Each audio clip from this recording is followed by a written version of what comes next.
Well, TikTok, we're about 120 days from somebody planting corn here in Illinois.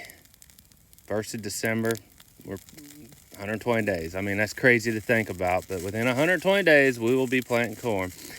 And I'm sitting here, I got some brush piles to burn today, and I got to thinking about, I wanted to do this demonstration for a while to kind of explain some things I don't think a lot of people understand. And where I'm going with this is our soils are alive, but they're not that alive.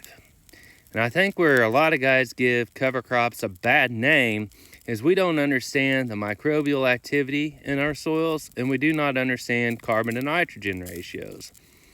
So our soils are like starting a fire with just a little bit of kindling here, okay? It's burning, and there's some things that we need to burn a fire. Obviously we need an ignition source, we need oxygen, and we need some type of material that will burn, right? Carbon source or a fuel or some sort, right? So we got wood here. So this is our soil. This is typically what our soil systems look like with our microbial activity. And then somebody says, let's plant a cover crop. And we don't understand carbon to nitrogen ratios of cover crops.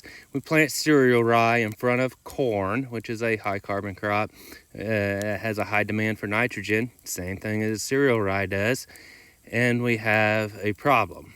So typically, you'll hear about planting green. You'll see guys planting big cover crops.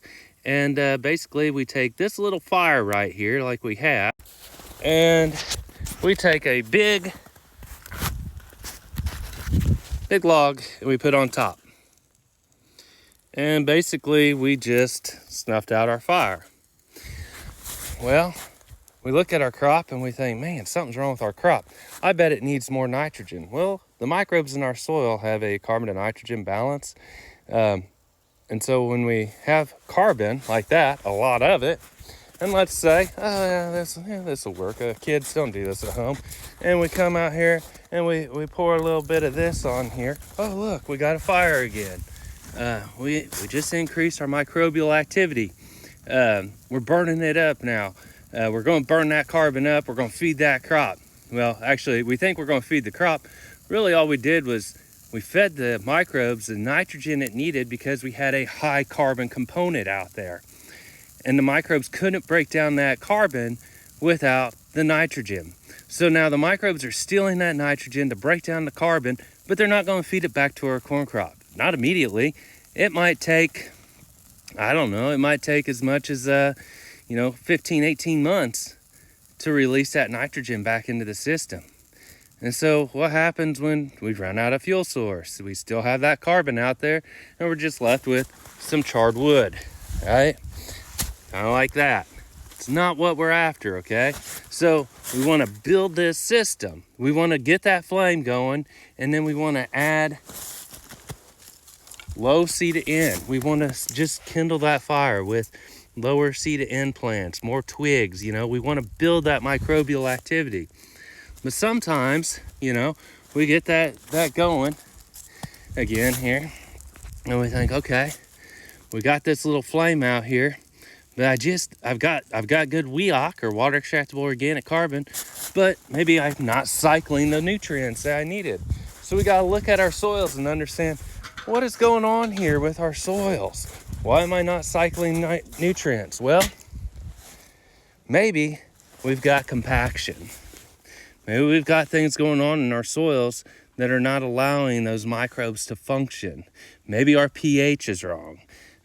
pH is kind of important when we start looking at microbes, but if we've got compaction in there, those microbes aren't going to be able to work efficiently.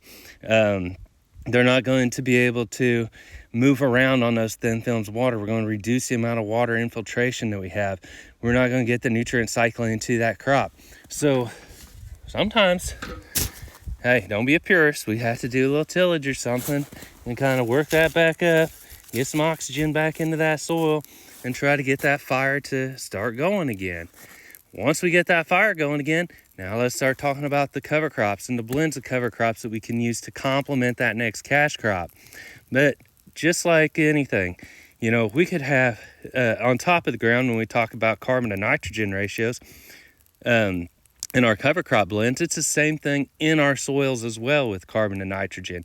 We could have high rates of WEOC and water extractable organic carbon. So that is the young pool of carbon that the microbes use as a food source. We could have high rates of that, low microbial activity, and not cycle nutrients, okay?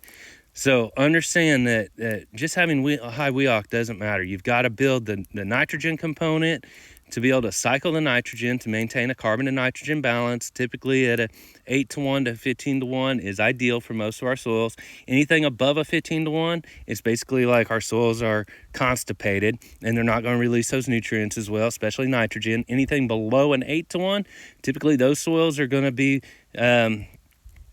kind of like diarrhea, and it's just going to leach out nutrients really easily, right? So we want to balance that carbon to nitrogen ratio, and we want to build that microbial community with the water extractable organic carbon.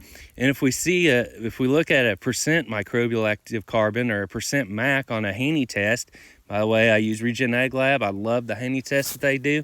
I find a lot of value into that, especially with Rick Haney on the staff. I get a lot of information from Rick, and I really trust him a lot. So when I'm looking at the percent MAC, if I've got high WEOC and low respiration, means basically I've got a lot of food source in that soil, but the microbes don't like it. They can't utilize it as well. So I want to build that microbial activity so I can cycle that carbon and cycle the minerals to make a plant available, you know.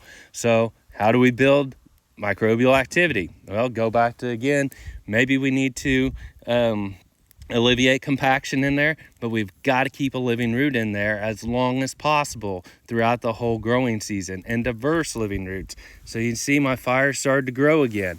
Now I can start adding, you know, bigger pieces over time, and I'll have an issue maintaining carbon residue in that on top of that soil because my microbes get so active. I can start putting bigger and bigger or higher C/N ratios out there, and eventually I can throw that log on there and it's not going to tie up nitrogen, guys. So there's just so many misconceptions about biology and WEOC and what it can provide and what it can't provide.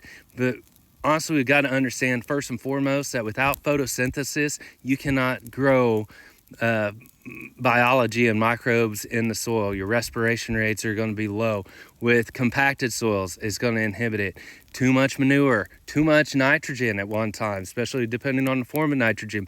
Too much of that is going to burn up our carbon and leave us without enough food later in that season. But as long as we've got a cash crop growing and photosynthesizing, it's going to be releasing carbon back out into that soil as sugars to feed the microbes and to build up that WEOC, that energy that those microbes need. So you see, we keep building it. We keep building it. Eventually I can put on a little bit bigger sticks on my fire here, you know, and a little bit bigger sticks. It's all about building a fire, guys. Don't forget that. So when we're looking at cover crops, don't put them in one lump sum as all cover crops are the same. I know when you get to the north, you struggle with legume cover crops and low C/N cover crops. Maybe you just need to reduce your seeding rates of cereal rye or barley or triticale. Terminate it early. Keep it vegetative. That way you can maintain your low carbon and nitrogen balance. But guys, I am telling you, if you build WEOC, you have got to build the microbial activity with it, or you will not cycle those nutrients.